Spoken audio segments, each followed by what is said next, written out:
Welcome back to another matchup, Candied Ambush. We've got the Honey Reapers versus Ducks. Sammy with me. How are you, Sammy?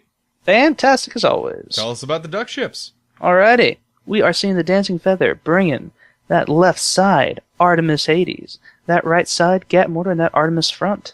Over on the Lamella, we're probably seeing the exact same thing. Yes, we are. Artemis Hades, Artemis, and then that Gat Mortar. Over on the Honey Reaper side of things, the Honey Badger. We have a Hades and an Artemis on the front. The side is a Gat, and I believe that is another Artemis. Yes, it's another Artemis. And then over on the Honeymaker, another Pyramidion. They're doing double Pyramidion setup. A Hades Banshee on the front. Then we have a Gat on the side, along with another Banshee. Two different Banshees on the Honeymaker. My goodness.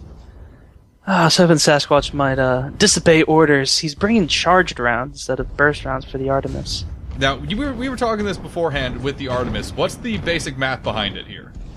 So, you get 4 base shots with the gun.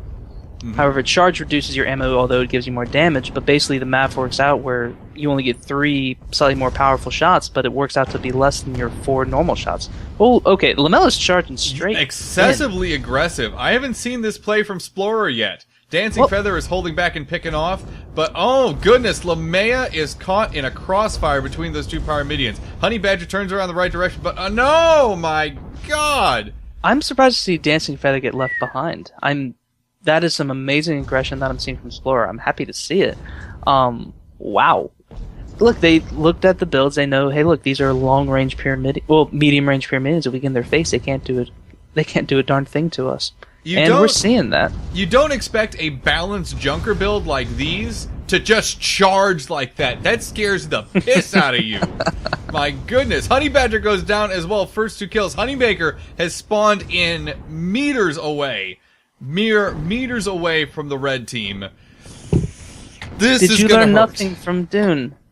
Come on, gentlemen. Very poor choice. Oh dear, he's gonna play. You know, they might have time for the ally to spawn close. Oh, we're gonna watch out here. We're gonna keep an eye on the map. Like the Honeymaker's not spawned. Oh, he's right there. Honey Badger is right there, spawned in right next to his teammate. They are good to go.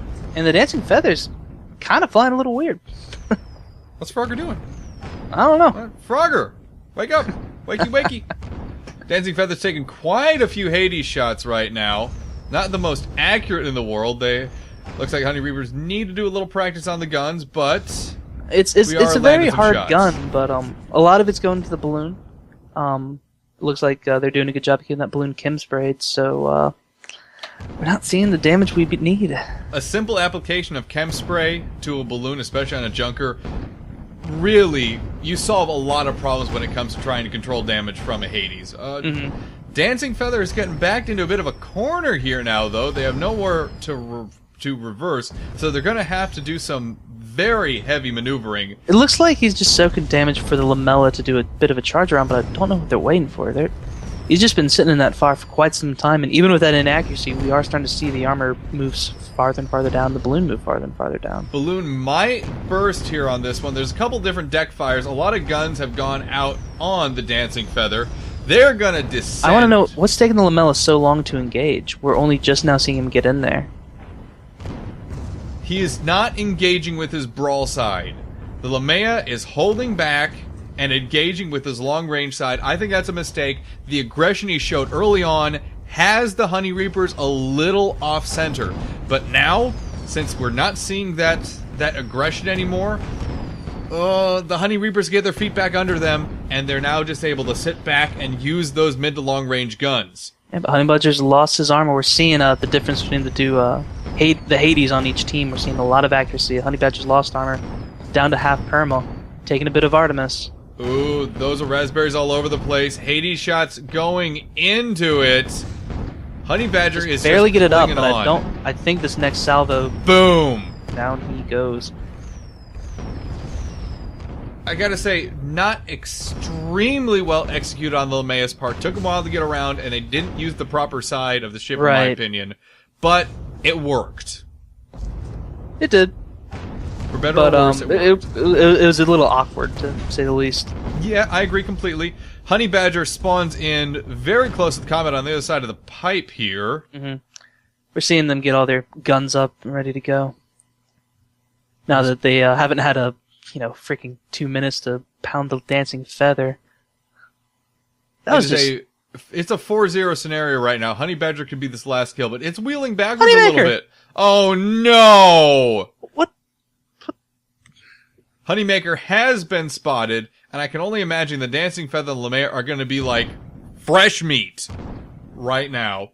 And he's moving into charge. LeMay is getting some momentum going. Dancing Feather has turned their broadside in the exact direction Honeymaker is at.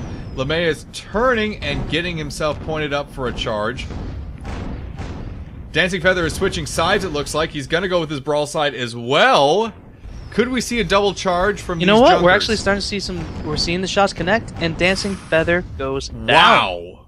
Look at that. Honey Badger swung in at the exact correct moment. That was really impressive. That was good firing work. LeMay is now in a 2v1 scenario. Both the Honey Badger and the Honeymaker are in a good position to get another kill on this map. He's barely keeping that balloon alive. Lamella needs to try to get over the Honeymaker and straight forward. I'm That's kind of exactly unhappy. what I'm not he's seeing doing. him burn his engines. What's his crew doing right now? He's got his crew on full repair duty. Just needs to get out of there. Dropping some tar clouds, not extremely effective though. The wind is going to make those pretty ineffective at this point. Their outer hull has gone down. They are taking perma-hull damage. Most of their guns are down as well. What is the Honeymaker doing, though? Oh, he's doing a broadside engagement. That's interesting. That Banshee does do a little bit of damage, but it's not nearly enough to make it worthwhile, I think. A buffed, greased Banshee can chew through most permaholes. True. That's a good point. And it's an excellent fire starter. I'm kind of curious right now who is working on that Banshee. Looks like Lamella's going to escape, though. Good amount of tar behind him. He's got some distance. Now, He's going the distance. He's going for speed. He's all alone. In his time of need. Yes. Because Dancing Feather's far away. Yeah, Dancing Feather's nearly there. We have no lives, guys. Just so you know, I'm sure you knew that already, but yeah, no lives here. We're talking about an indie video game. What do you mean we don't have lives? I do like how the Honeymaker and Honey Badger both have quite a few object destruction. They have a lot of oh god, guns on Dancing their Feathers ships. arrived. Ooh. Dancing Feather coming up right behind the Honeymaker's in the Honeymaker. bad Brawl spot. side going. Oh my goodness. Armor break, Honeymaker is getting mortar. ripped to shreds. And Boom. Game. They got a kill. They did. I think They the Ducks did. got a little overconfident at the end. Little awkward Yeah. last engagement, but Rocker brought it back. What about that aggression though that we saw from Splorer right at the start? How I know. critical was that? Look, Junkers aren't by nature fast ships. Nope. They're actually, I think, the second slowest, if I recall. If not the slowest. Galleons technically go faster. Wow. Yeah. Top speed, of course. So to see that kind of speed, I mean, that's someone who, has gotten their crew in order, got their engines buffed, and using the tools to great advantage. And so I always love to see a fast junker. It means something's going right. There we go. For now, let's Thank you definitely do it everyone for again. joining us. All right. We will be back next time right here on youtube.com/The Rob and Dan Show.